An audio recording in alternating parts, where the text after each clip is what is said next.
Olá, telespectadores, bem-vindos novamente ao programa CPLP na GMN. Como já sabemos, este programa tem como objetivo apresentar-vos as últimas informações ocorridas na comunidade dos países de língua portuguesa. Iniciamos com a primeira informação.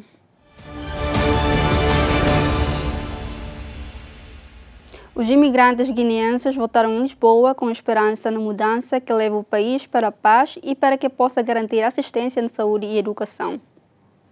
Val da Amoreira foi a única Assembleia de Voto onde se registrou um incidente na votação de guineenses em Portugal, disse à luz um dos elementos da Comissão responsável pelas eleições em Lisboa. Tivemos alguns incidentes na Assembleia de Voto do Val da Amoreira, Moita e Val da Amoreira, do outro lado do rio, uma vez que todas as outras mesas faziam parte, todas as mesas que estão aqui em Lisboa, Odivelas, Cascais, Sacavém, Prior Velho, Embaixada, faziam parte de um círculo único.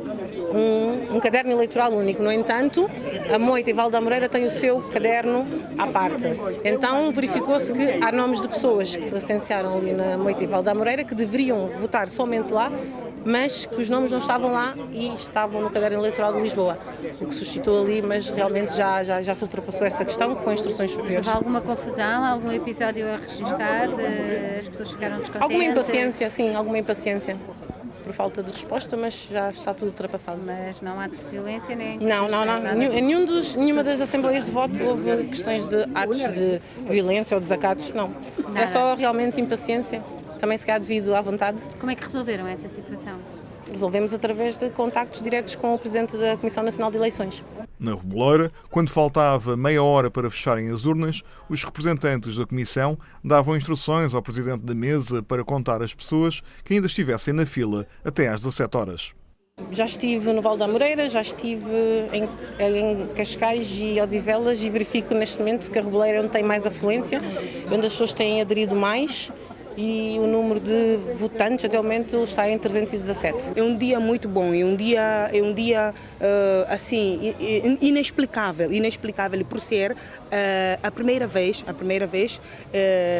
que eu estou a exercer este exercício cívico que é votar. Eu nunca antes tinha votado e este voto meu é um voto de muito orgulho porque é um voto assim de revolta, é um voto de muita convicção, é um voto que vai expressar, é um voto forte e voto responsável. Tem mudado muita coisa em termos de situação política, que é o desenvolvimento para aquilo, para a educação, saúde e tudo mesmo. A Guiné é um país verde, temos muitas coisas. A Guiné é rico de peixe, temos mar, floresta, temos tudo, madeira, temos tudo. Por que acha que não vai para a frente? É por causa dos políticos. Cada um quer para o seu bolso, esquece o povo, esquece a população. E falta de saúde lá, e falta de escola, tudo que tem na Guiné. Nós queremos mudança na Guiné. Seja quem for, que vai por Guiné. Como que nós africanos queremos, para Deus dar esse voto. Não há B, não há C, não há D. Nós somos guineses. Nós queremos quem que vai levar Guiné frente, sempre em frente. E tem esperança que isso aconteça? Tenho esperança, com esse voto aqui, essa eleição, Guiné vai ser mesmo aberto para todos os africanos. Sabe que o problema da Guiné não é nas eleições, é depois das eleições. Por isso é que, como sendo um cidadão, quero aqui lançar um apelo aos dirigentes, aos políticos da Guiné, para que se colocam o problema dos guineenses acima dos seus interesses pessoais. Nós estamos a aceitar, quer dizer, a pedir aos governantes aceitem a nossa proposta. Votamos para que o nosso voto seja respeitado. A partir dali, achamos que há um desenvolvimento para a Guiné-Bissau. Exatamente. Tem esperança? Eu tenho esperança, porque quem comete esse erro, não acho que não vão cometer 2, 3 vezes, porque já e erro de demitir o governo que as pessoas depositaram confiança, escolher uma pessoa de amizade, uma pessoa não sei como é classificar isso, mas tem que respeitar. Os povos escolheram um determinado grupo ou partido para eleger, desde esse partido até terminar o mandato, e aqui nós fazemos julgamento. Mais de 761 mil eleitores da Guiné-Bissau foram chamados às urnas para escolher o novo Parlamento numas eleições que visam pôr fim à crise política que o país atravessa há mais de 3 anos. O presidente da República de Cabo Verde, Jorge Carlos Fonseca, destacou a manifestação de que civismo que representou a forma como decorreram as eleições na Guiné-Bissau. Tratou-se, na opinião do chefe do Estado cabo-verdiano, de uma manifestação de civismo. Sublinhou ainda que este ato de civismo não ocorreu pela primeira vez em eleições na Guiné-Bissau. No domingo, cerca de 762 mil eleitores foram chamados para a escolha de 102 deputados ao Parlamento guineense. Nós ficamos muito satisfeitos por ver que um ato eleitoral tão importante tenha decorrido da melhor forma possível, com tranquilidade, numa demonstração de civismo que é digno de nota. Demonstração de civismo, aliás, que não é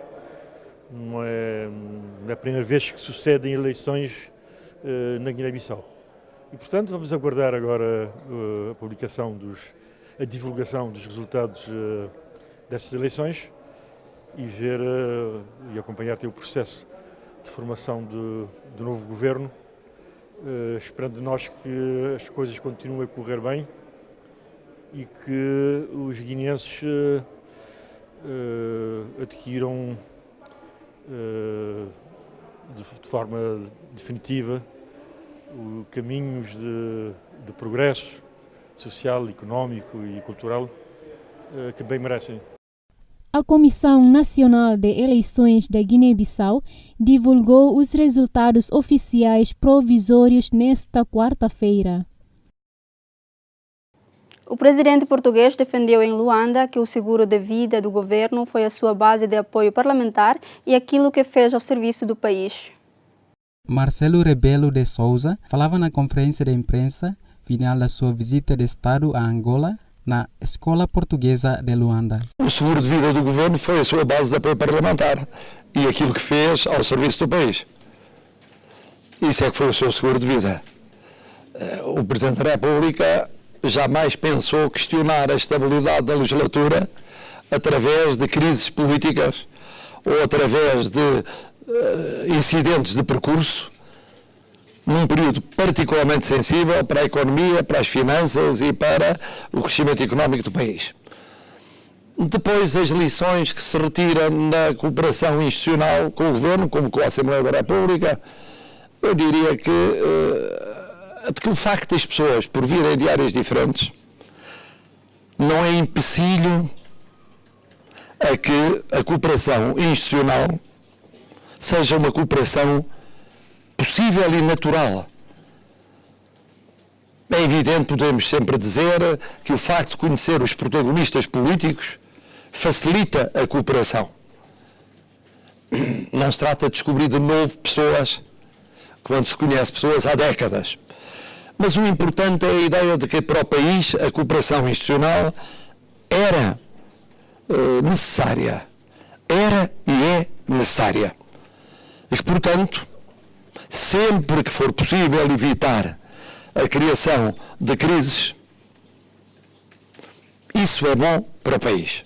O país o quer é isso. O país quer que haja normalidade constitucional que permita os objetivos de crescimento económico, criação de emprego, justiça social e estabilidade também social. Já basta o que é instável no mundo, ou seja, instável, porventura, no mundo que nos é mais próximo. Não vamos juntar a essa instabilidade mais instabilidade. O presidente da Guiné-Bissau, José Mário Vaz, afirmou que a prioridade do país é a grande luta contra o tráfico de droga. Esta declaração surge na sequência da apreensão do maior carregamento de cocaína na história da Guiné-Bissau. Nas declarações, José Mário Vaz disse também que a comunidade internacional deve ficar a saber que os guineenses estão determinados a resolver o problema. Eu costumo dizer, olhem bem para essas mãos. Não é mão de droga, não é mão de sangue e não é mão da corrupção. A grande luta é exatamente contra, sobretudo, a droga. Por isso, para mim, foi uma grande satisfação quando ontem tive conhecimento de que, de facto, aconteceu isso na Guiné-Bissau. A comunidade internacional deve ficar a saber que nós, de facto, guineenses, estamos determinados a resolver esse problema. Que venham a Guiné-Bissau um país de paz e de liberdade. A Polícia Judiciária da Guiné-Bissau fez no sábado a maior apreensão de droga da história do país, cerca de 800 quilos de cocaína. A cocaína agora apreendida pesava 789 quilos. De acordo com a PJ guineense, a maior apreensão anterior tinha sido de 650 quilos de droga em 2007. A droga seguia num caminhão escondida num fundo falso em vários sacos de 30 quilos em pacotes pretos. Esta rede de traficante integrava elementos associados à Al-Qaeda do Maghreb Islâmico. Confirmar que a Guiné-Bissau acabou de fazer grande apreensão de droga na história da Guiné-Bissau. Foi 789 quilogramas que foi apreendida no território nacional da Guiné-Bissau, e isso demonstra a determinação da Polícia Judiciária da Guiné-Bissau no combate ao tráfico de droga. E com poucos meios que temos, tivemos que recorrer, nós temos poucas viaturas, tivemos que recorrer às viaturas alugadas. Foi uma investigação da inteligência da Polícia Judiciária. Num período de 4 meses, estávamos a seguir esse caso de tráfico de droga, que culminou hoje com a apreensão de uma viatura, que é um caminhão de transportes de peixe, um caminhão frigorífico, que estava simulado. Dentro também do caminhão tinha volta de 50 caixas de peixe, e depois de ser feito a revista ao caminhão, a Polícia Judiciária acabou de descobrir estes 789 kg de droga. Durante a investigação, acabamos por perceber, depois da apreensão, a viatura tinha como destino era sair do território da Guiné-Bissau. E ainda é cedo para dizer qual é o destino final da viatura. Mas o que eu posso avançar neste momento era mesmo para sair do território da Guiné-Bissau. Na operação policial que durou 2 semanas, foram detidos 4 suspeitos, um senegalês, 2 nigerianos e um guineense. Xanana Gusmão e Francisco Guterres Luolo são os 2 líderes de Timor-Leste mais bem avaliados, segundo uma sondagem divulgada pelo Instituto da República Internacional. Este estudo mostra que o líder histórico Xanana Gusmão é o principal dirigente nacional com melhor avaliação, tendo registrado 66%. Na segunda posição ficou Luolo com 10%, Maria Alcatiri com 5% e somente 4% para Taur Matanruac. Além destas figuras históricas, a lista inclui também os nomes de Antônio da Conceição, atual deputado do Partido Democrático, e Rui Maria de Araújo, que foi primeiro-ministro do 6º governo. O mesmo estudo mostra que praticamente todos os líderes principais do país têm nota positiva, com Xanana Gusmão a ser o mais bem posicionado à frente de Ramos Horta e do comandante das Forças de Defesa de Timor-Leste, Lereana Timor. Em Portugal, milhares de pessoas responderam ao apelo do Movimento Democrático de Mulheres e desfilaram em Lisboa para celebrar os direitos das mulheres sob o lema Igualdade na Vida, o combate do nosso tempo. Perto das 14h30, na Praça dos Restauradores, já se concentravam centenas de pessoas, homens e mulheres de todas as idades e condições. Muitos acabaram de descer das caminhonetas que os transportaram de diversas regiões do país. Turistas sorriem à passagem do cortejo, enchem-se de fotografias. Pelas ruas também se escutam reivindicações sociais por uma agricultura de qualidade, por serviços públicos de qualidade. O significado da nossa manifestação é exatamente comemorar o 8 de março, o Dia Internacional da Mulher, homenageando as mulheres que lutaram e ergueram, de facto, a democracia, a liberdade, o voto, mas também é para, no fundo, reivindicarmos e mostrarmos quanto a igualdade na vida não está ainda cumprida, e é por isso que lutamos pela igualdade na vida, pela igualdade no trabalho, pela igualdade contra as discriminações salariais e também contra a violência doméstica, mas por medidas que, na verdade, respondam às ansiedades e às questões que se colocam e que são muitas. Da violência doméstica, das mulheres, a gente vai lutar por isto tudo. São coisas que não se devia de haver, isto tem que existir do nosso país, não é? Porque não é lógico essas coisas, não é? Temos que arranjar meios com que isso se acabe. Hoje em dia é mais importante do que nunca lutarmos pela igualdade na vida, é um combate do nosso tempo e acho que cada vez mais é necessário, não só as mulheres, mas também os homens, lutarmos pelos direitos dos trabalhadores, do nosso povo, inclusive das mulheres, para nos conseguirmos emancipar e transformar a nossa sociedade para uma sociedade melhor. Nós continuamos a ter as mulheres a serem discriminadas salarialmente, a continuarem a ser a maioria das trabalhadoras que ganham o salário mínimo nacional, continuam a ser confrontadas com a precariedade, mas não só, também com o condicionamento, o impedimento da efetivação de direitos de maternidade e paternidade, inclusive de amamentação. E, portanto, esta luta tem que continuar, porque esta não é já só uma luta das mulheres, é uma luta de todos os homens e mulheres, porque o que está aqui em causa são direitos fundamentais para a evolução da sociedade e nenhum homem será verdadeiramente livre enquanto continuarmos a ter mulheres discriminadas.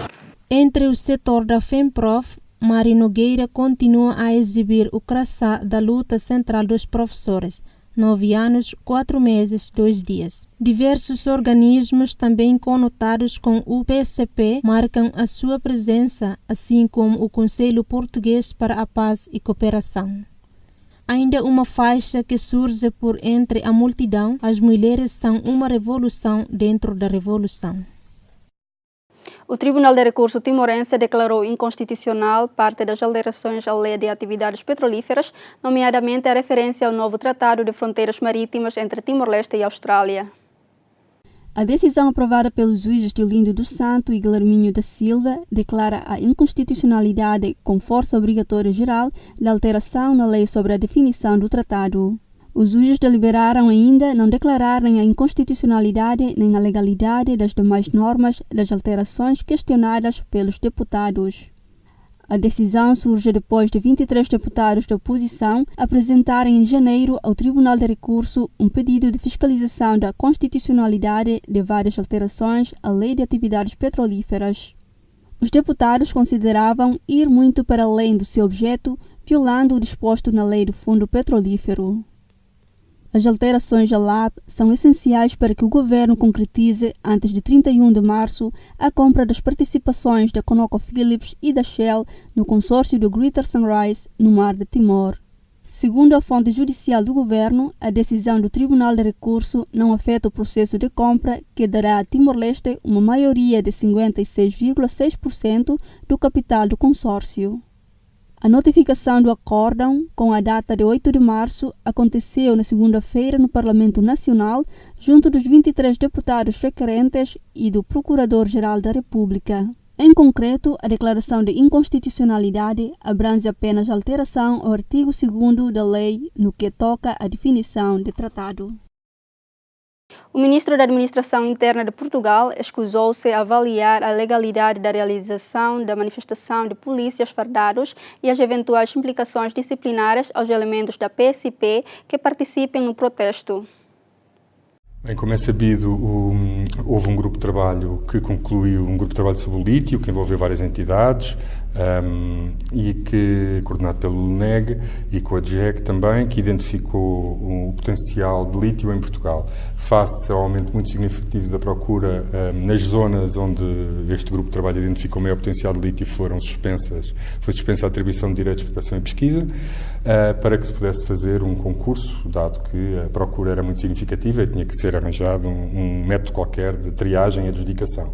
O concurso pareceu este governo ser o método mais indicado e, neste momento, a DGEG, em articulação com o meu gabinete, terminámos o caderno de encargos para o concurso, portanto, quer o caderno de encargos, quer o programa do concurso, e agora estamos apenas a articular com a Secretaria de Estado do Ambiente e do Ordenamento do Território para garantir que as áreas que vão ao concurso têm, se quisermos, uma triagem prévia para garantir que as entidades do Estado com responsabilidades nesta matéria se articulam entre si para garantir que as áreas que são postas a concurso já foram vistas pelas outras entidades e que não podemos ter surpresas no futuro. Obviamente que nada disso significa que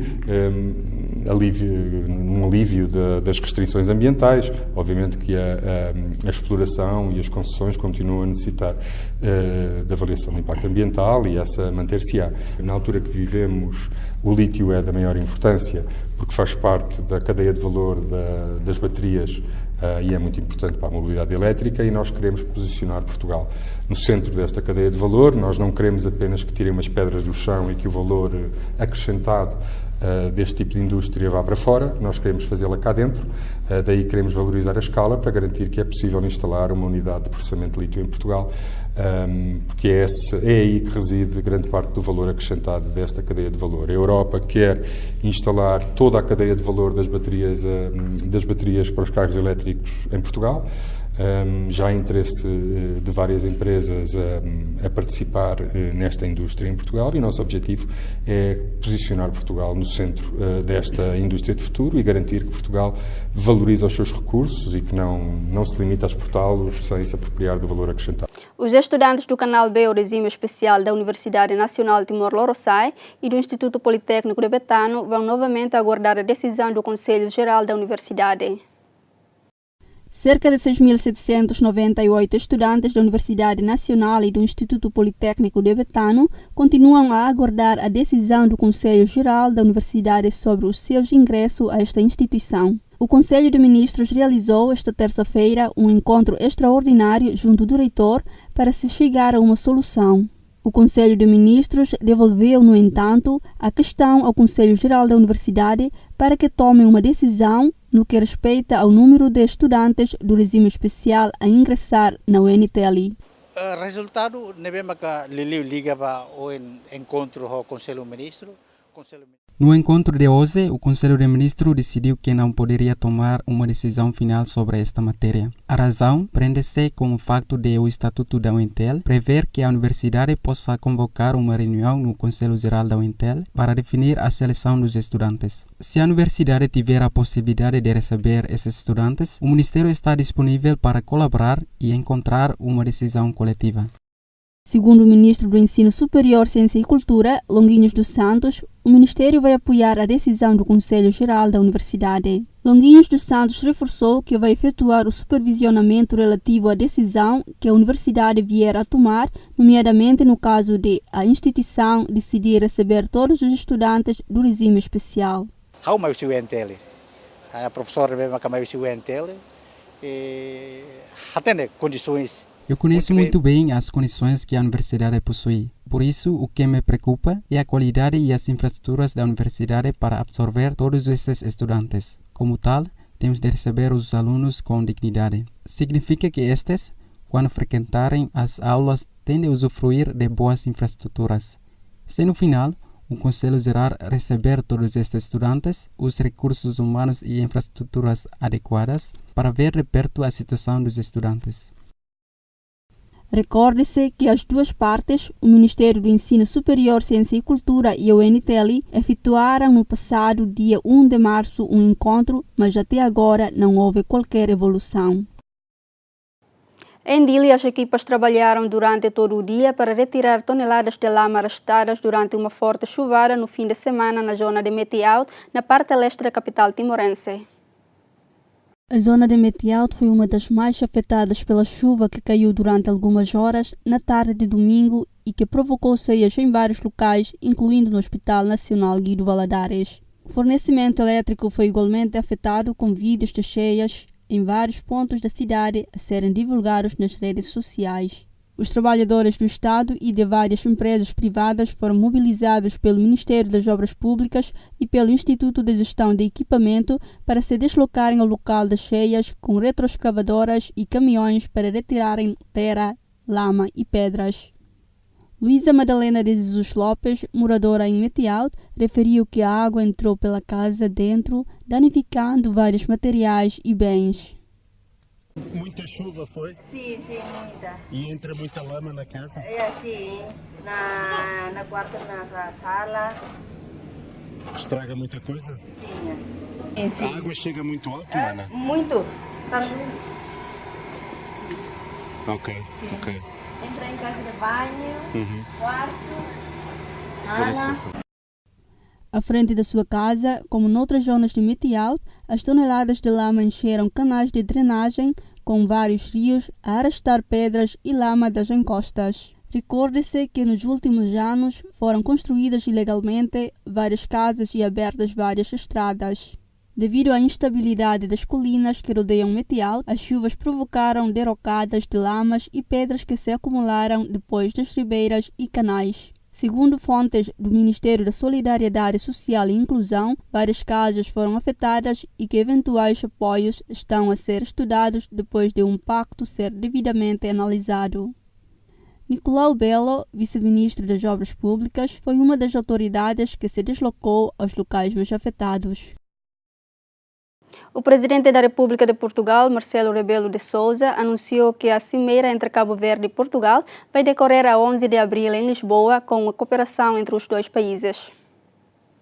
Vai haver, entretanto, antes de 10 de junho, uma reunião, uma cimeira entre os dois países, mais uma daquelas reuniões, com comissão mista, em que se faz o ponto de como vai essa colaboração e esse projeto ao futuro. E depois, no 10 de junho, combinamos já que no próprio dia 10, o presidente Jorge Carlos Fonseca irá a Portugal participar como convidado especial em Porto Alegre. Depois viremos juntos e estaremos aqui em Santiago no dia 10, dia 11 no Mindelo. E depois, concluídas as celebrações, o presidente insiste muito para eu ir visitar a terra de família, que é a Brava, onde nunca foi nenhum presidente português. Estive quase para ser, quando foi da minha visita. E falhou por pouco, estive no fogo, não fui à Brava, ele não me perdoou e, portanto, ele é que manda. E eu tenho de obedecer aqui, vou à Brava com muito prazer. José de Abreu, um ator brasileiro de 72 anos, declarou-se como presidente interino do Brasil em 25 de fevereiro, após chegar ao Aeroporto Internacional do Rio de Janeiro na passada sexta-feira. À chegada, José leu o juramento de posse para uma multidão que se encontrava no aeroporto.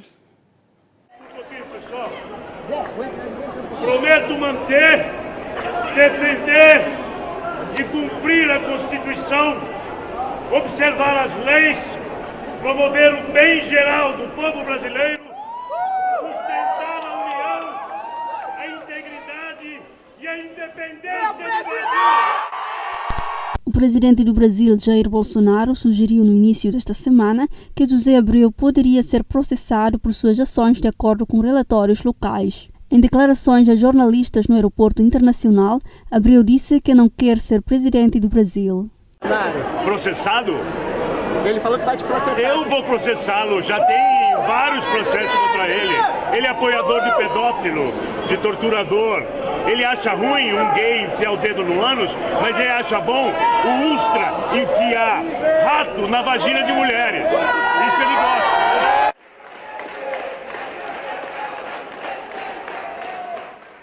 Eu vim receber o nosso presidente autoproclamado, Zé de Abreu, que vai botar esse país nos trilhos novamente. E tem total apoio do Lula. Lula livre. Nós estamos vivendo. É óbvio que eu não quero ser presidente do Brasil. É uma coisa... Quero usar esse poder que vocês estão me dando para tentar trazer mais gente para desmistificar esse governo do careta que está ali.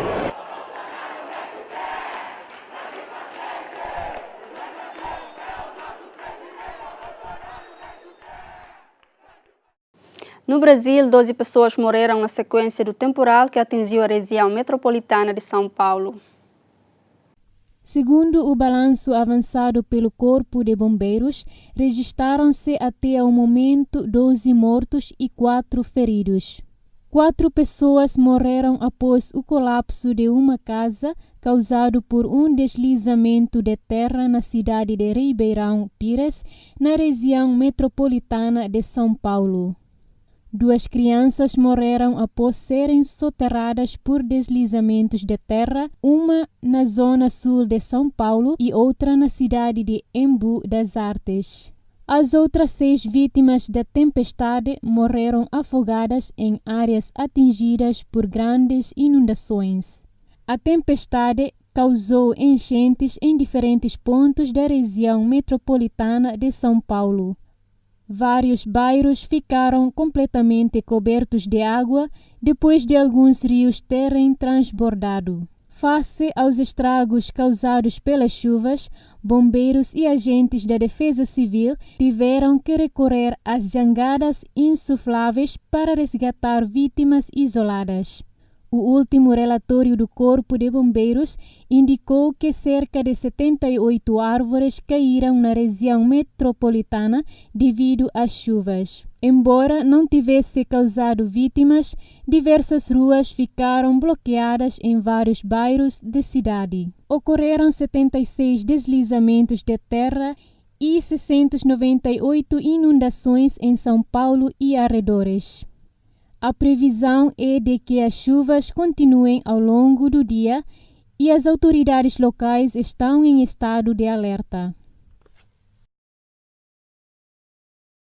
O secretário-geral do PCP de Portugal viajou no transporte fluvial do Tejo entre Almada e Lisboa, reafirmando que o novo passe social deve ser complementado com o aumento da oferta em todos os meios de transporte público.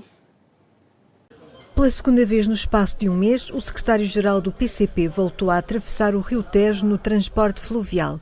Em fevereiro, Jerónimo de Sousa tinha feito a ligação entre o Seixal e o Cais de Sodré. Esta segunda-feira viajou entre Almada e Lisboa. O líder comunista acredita que o novo passo social, com preços que não ultrapassam os 40 euros, vai reforçar o recurso aos transportes públicos, mas acrescenta que deve ser complementado com o aumento da oferta. Está em via de concretização a partir de abril um facto de grande relevância que tem a ver com a vida de centenas de milhares de utentes dos transportes públicos, tendo em conta as alterações que vão existir no passo intermodal, portanto, o seu alargamento a toda a área metropolitana, a todas as carreiras, a todos os operadores, o que vai significar uma redução de grande significado para as famílias, para os utentes do respectivo passo social. Não é coisa pequena, portanto, porque em alguns casos são centenas de euros que as famílias poupam. É preciso complementar com uma questão importantíssima, que é aumentar a oferta, porque naturalmente se as pessoas hoje têm melhores condições para usar o passo intermodal, naturalmente a oferta, portanto, tem de aumentar, porque se não temos, portanto, enfim, uma grande vitória, que é de facto este alargamento, mas depois tem que haver os transportes correspondentes, tanto ferroviários como terrestres, como fluviais. Hoje o Jornal de Notícias escreve que o Parlamento vai avançar com uma proposta legislativa de aumento do escrutínio financeiro a políticos, ministros, deputados, autarcas, juízes e magistrados judiciais que ocultem ou falhem nas atualizações de declarações de rendimentos, o que poderá ser punível com pena de prisão até 3 anos. O secretário-geral do PCP garante que o partido não precisa de medidas especiais para que a lei seja cumprida. Aquilo que existe no meu partido é, tendo em conta o princípio, nem beneficiado, nem prejudicado, mas o cumprimento integral das exigências que as leis, portanto, e as normas e o regimento da Assembleia da República colocam.